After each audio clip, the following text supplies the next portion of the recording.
Ever since I saw the movie A River Runs Through It, I have wanted to try fly fishing. So we thought we'd call in one of the best fly fishermen in town and have him cast some light on why so many of us are getting hooked on this sport. You get into a rhythm, and once you get really good at it, it's second nature. You just develop muscle memory, and your casting becomes second nature, so you can focus on just the catching part or the fishing part. And that's the beauty of this sport. You use an artificial fly to lure the fish, and in order to do this right, you need to develop special casting techniques that are as much fun to watch as they are to do.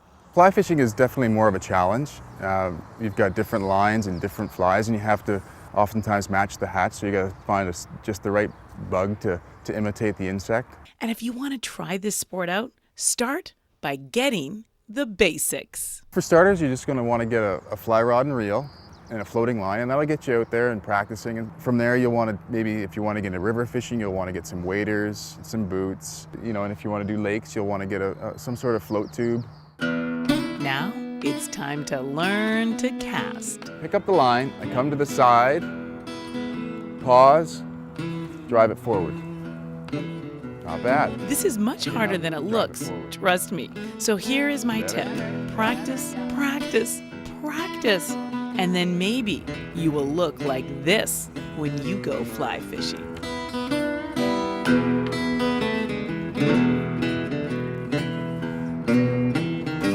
And now the art of making the fly. So we're going to tie the woolly bugger, and there's a million different variations of it. It's just a great word, though. Yeah. Woolly bugger. Yeah. You could say that all day and be Woolly happy. bugger. If you're ever in a bad mood, just say woolly bugger. So we start by starting with the thread on the hook. As you can see, there's a whole technique to making a fly. But fear not. If you want, you can buy them ready-made. But I have to say, it's awfully fun to make them yourself. So you want to wind back towards the hook. Towards the hook. Yeah, back towards the hook point. Author Washington Irving once said that fishing produces a gentleness of spirit and a pure serenity of mind.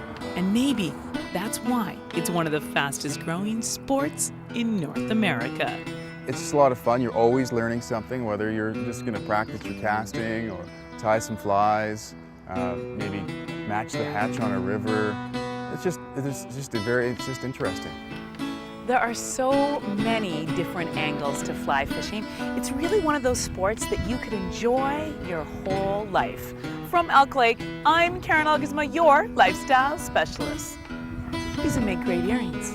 What do you think?